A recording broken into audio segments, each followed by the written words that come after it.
Women are afraid of men that they've once dated, okay, to come up in life. They don't want the man that they dumped because he had low value to all of a sudden get more value. This is a female psychological tactic, meaning she wants you to be low value because that would justify her breaking up with you. Women are terrified of men that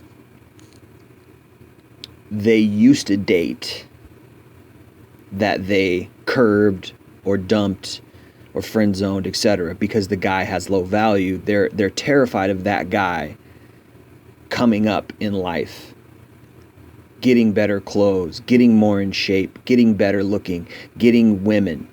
They don't want that. They're not happy about that because that would mean that they made a bad choice. That would mean they had an opportunity. And this is part and parcel of the narcissistic female nature. They don't want anybody to succeed but themselves. And this is toxic, yes. So not all women are going to behave like this. But even women who aren't incredibly upset about this, they'll justify it somehow, like, oh, well, you know, he was not this or not that, and I love my current guy, and woo woo woo. It's like, it's all about possession. It's all about possessiveness. What can I get? What can benefit my life? Which is ironically the opposite of love. So whenever a woman talks about love, I love him. That's a selfishness. I'm not saying that you should, you know, there's this concept going around today that like love is about letting your partner go, and it's okay if your partner sees other people. It's okay because if you really love them, you'd want them to be happy. No, there is a part of possessiveness, or excuse me, there is a part of love that is possessiveness. Like he's mine and or she's mine, whatever, because I don't want that person to be seeing anybody else. And that's normal. That's healthy. Like, yeah, you don't want to shit. Like polyamory is sick, right? Having multiple partners is sick. You can't share love that way because a part of love is loyalty, and a part of love is connection with one person, only one person, a big part of love. So that's not what I'm talking about. I'm talking about possessiveness in the sense of fulfilling hypergamy, possessiveness in the sense of selfishness, like I got him and he's the highest value and he's mine. Like that is not love at all. So if there's a woman that treats you like that, or you see a woman like that, that is toxic. That is not love, right? What real love is I want you to do better, and I want you to I want to help you do better, and I want to see you do better, not for my own selfish whims, but for you. And this is how you'll know if a woman that you're dating, etc., is bogus, is her love is flimsy, her love is selfish, is if she wants you to do better for her as opposed to for you, right? Real love is I'm going to stick with you no matter what, but I want to see you do better. That's real love.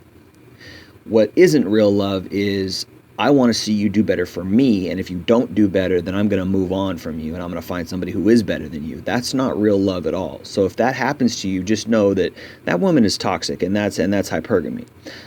But I would say many women are like this. I would say most women are like this. Particularly in today's day and age, when greed is encouraged, when selfishness is encouraged, most women are narcissistic, most women gaslight, etc., right? She doesn't want to see you do good, because then that would mean she made a bad decision. That would mean it, not only that, it exposes her, it exposes how shallow she is. It exposes the fact that she knows that she should stick with you. She knows that she should be with you through hard times, right? She knows that. Deep down, women know. They should know. And if they don't, then they're just 100% toxic, and no one raised them right. No one gave them any. They never even heard a good song that talked about loyalty, right? There's no love in, you know, a woman who doesn't stick with you through hard times at all. Period. And that's why if, you know, a lot of these women, if you come up, if you get more money, if you get a better job, if you get a quality woman and she sees that, that'll make her that'll make her hate her life. That'll make her so upset because she had you at one point, and then, you know, you had a come up. You hit a come up. You got more money. You got a better job. You started getting in shape. Whatever, you know, happened with, you know, you were acting beta or you were acting clingy, whatever, and she dumped you and let you go, and now you're doing better, and now you're not like that. The women hate that. That's like kryptonite to women. They don't want to see that because they're like, damn, because that's the selfishness in them. Damn, I had him, but he was acting however, and now he's doing better. And it's like, you know, that's ugh. That's like water to a cat, you know. They hate that. So that's part of female nature. They don't want to see you do better. They want to see you fail. They want to see you continue to suck it up in life. They want to continue to see you be a loser because that validates their decision. I decided to leave him because he wasn't going anywhere in life. I don't think he'll ever go anywhere in life. Therefore, I'm leaving him. Right? This is female hypergamy. You cannot love a woman like that. A woman cannot love you with that attitude. It's impossible. That's not love whatsoever at all. And many men out there are just fucking bonkers. Many men out there have the game backwards. Oh, if you're not man enough to afford her, if you don't make money, this, that, you don't deserve her love. Like, that is putting her on a pedestal. These same men who act like they're all masculine. Oh, I'm so masculine. Ooh, yet you turn yourself into a utility. You turn yourself into a tool. If all you do is, if your only worth in life is to make money to keep a woman, you turn yourself into a tool. That's not masculine at all.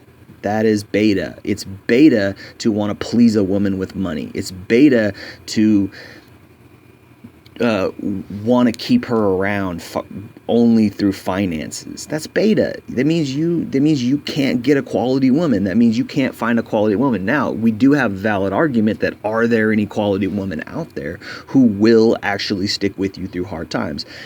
That's a problem. That's a problem. That's what we in the red pill community are talking about. It's what we're going through. Where's the quality woman out there? Where's the woman who's going to stick with you through thick and thin?